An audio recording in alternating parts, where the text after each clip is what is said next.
क्या आपने कभी सोचा है कि जिंदगी हमारे साथ ऐसा खेल क्यों खेलती है?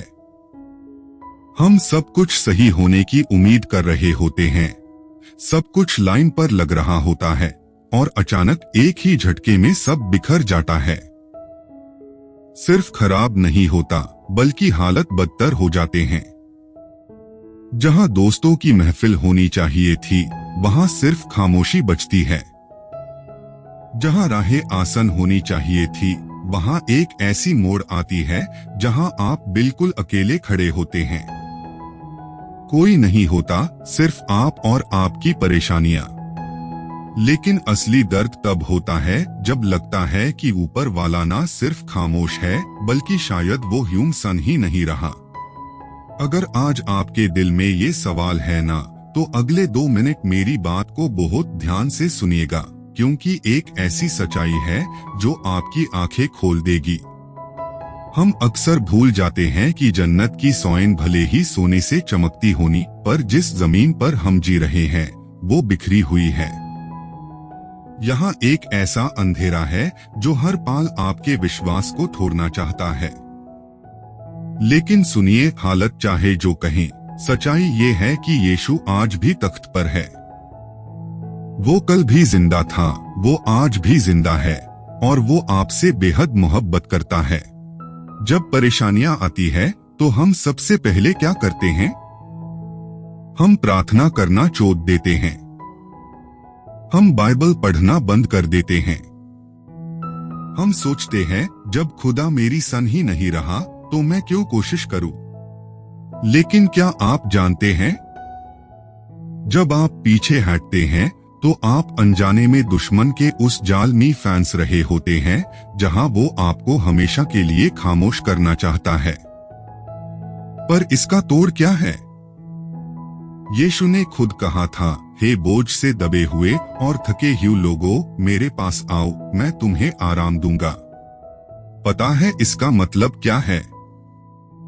वो ये नहीं कह रहा कि जब तुम बिल्कुल परफेक्ट हो जाओ तब आओ। वो कह रहा है कि अपने बिखरे हुए हालत के साथ, अपने आंसुओं के साथ मेरे पास चले आओ। अगर मुसीबत आने से पहले आप प्रार्थना करते थे, तो मुसीबत के दरमियान और ज्यादा प्रार्थना कीजिए, क्योंकि वही एक अकेली जगह है जहां आपकी रूह को सुकून मिलेगा। आपको लगता है कि आपका दर्द कोई नहीं समझता। चलिए आज इतिहास के उस पन्नों पर चलते हैं जो खुद खुदा के बेटे ने जिया था। अपनी कुर्बानी से कुछ दिन पहले यीशु ने अपने दोस्तों से एक ऐसी बात कही जो हमारे दिल को छू लेती है। यूहन्ना अध्याय 12 और वचन 27 में लिखा है, अब मेरी रूह बेचैन है और मैं क्या कहूँ कि हे पिता, मुझे इस घड़ी से बचा। लेकिन मैं इसी मकसद के लिए इस घड़ी तक पहुंचा हूं। जरा सोचिए, वो मसीहा जिसने बेमरों को ठीक किया, जो पानी पर चला, जिसने तूफान को एक पाल में शांत कर दिया, वो कह रहा है कि उसकी रूह गम में डूबी है। लेकिन असली ट्विस्ट इसके अगले ही पाल में आता है। एक पाल के लिए इंसानी कमजोरी ने उन्हें भी घेरा। उनके अंदर भी सवाल उठा कि क्या मैं इस दर्द से भाग जाऊं? लेकिन तुरंत उन्हें अपना मकसद याद आया। उन्होंने अपना सब कुछ पिता के हाथों में सौंप दिया। जब उन्हें पकड़ा गया, उन्हें कोफते मारे गए, उन्होंने बदला नहीं लिया। उन्होंने बस एक काम किया, अपना मामला उस खुदा के हाथों में छोड़ दिया जो बिल्कुल सही न्याय करता है। अगर आज आप हार मान रहे हैं, तो एक बार अपना बोझ उसके हाथों में देकर देखिए। पुराने जमाने में जब बनी इजराइल रेगिस्तान में भटक रहे थे, तो यशायाह नबी ने एक बहुत गहरी बात कही थी।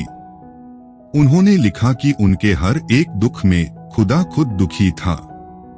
उसने उन्हें उठाया और पूरे सफर में अपने कंधों पर लेकर चला। यूं लगता है कि मुश्किल वक्त यूं खत्म करने आया है। लेकिन जिंदगी का एक ऐसा सच है जो आपको हैरान कर देगा। कई बार जिंदगी के सबसे बुरे दौर ही बाद में सबसे बेहतरीन मोड़ साबित होते हैं। आपने अय्यूब की कहानी तो सुनी होगी। सब कुछ बर्बाद हो गया, परिवार, दौलत, सेहत। उसकी बीवी ने कहा कि खुदा को चोट दूं, दोस्तों ने साथ चोट दिया। लेकिन अय्यूब ने उस अंधेरे में भी एक बात कही, वो जानता है कि मैं किस राह पर हूँ और जब वो मुझे आग में तपाएगा तो मैं सोने की तरह निकलूंगा। आपका ये दौर आपको बर्बाद करने के लिए नहीं, आपको चमकने के लिए है। लेकिन याद रखिए, ये सफर आसान नहीं है, क्योंकि ये एक लड़ाई है और ये लड़ाई किसी इंसान से नहीं है। तो फिर ये असली जंग किसके बीच चल रही है? गलतियों अध्याय 5 वचन 17 ह्यूम बताता है कि हमारी इंसानी फितरत और खुदा की रूह के बीच एक लगातार टकराव चलता है। ये लड़ाई है आपके घमंड और खुदा की आज्ञा के बीच। ये लड़ाई है मुसीबत में दुश्मन के झूठ पर विश्वास करने या खुदा के वादों पर टाइक रहने के बीच। पहला तीमुथियुस अध्याय 6 वचन 12 में साफ लिखा है, विश्वास की अच्छी लड़ाई लड़ो और उस अनंत जीवन को थम लो जिसके लिए तुम बुलाए गए हो। आइए इस वक्त हम प्रार्थना में चलते हैं। अपनी आंखों को बंद कीजिए और पूरे विश्वास के साथ इस प्रार्थना में शामिल होइए। ही समर्थी और जिंदा खुदा, मैं इस वक्त उस हर एक शख्स के लिए दुआ करता हूँ जो इस वीडियो को देख रहा है और सुन रहा है। प्रभु, जो थक चुके हैं, जिनके अंदर अब लड़ने की ताकत नहीं बची, उन्हें अपनी नई सामर्थ से भर दे। मैं यीशु के नाम से हर एक निराशा की आत्मा को, हर एक बीमारी और परेशानी को आपके जीवन से दूर होने का हुक्म देता हूँ। खुदा का वचन कहता है कि जो प्रभु पर भरोसा रखते हैं वो नए उकाब की तरह परवाज करेंगे, वो दौड़ेंगे और ना थकेंगे। घमंड और दुश्मन के हर एक टीयर को मैं यीशु के पाक नाम से निष्फल करता हूँ। आपका घम आज खुशी में बदलने जा रहा है। आपका ये रजिस्ट्रेशन का सफर जल्द ही फलदार जमीन में बदलेगा, क्योंकि खुदा आपके साथ है।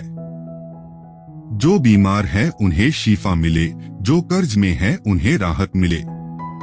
यीशु के समर्थी नाम में मांगते हैं, आमीन। वचन कहता है कि अगर आप अपने दिल में विश्वास करेंगे और मुंह से इकरार करेंगे कि यीशु ही प्रभु है, तो आप बचाए जाएंगे। जो कोई उस पर भरोसा रखता है वो उस दरख्त की तरह है जो बहती नदी के किनारे लगाया गया हो, जिसके पत्ते कभी मुरझते नहीं। अगर आज इस प्रार्थना ने आपके दिल को छुआ है, अगर आपको एक नई उम्मीद मिली है, तो इस वीडियो के कमेंट सेक्शन में आमीन जरूर लिखें और अपनी प्रार्थना की बटन शेयर करें। इस वीडियो को लाइक करें और उन दोस्तों के साथ जरूर शेयर करें जिन्हें आज इस खुशखबरी की सबसे ज्यादा जरूरत है।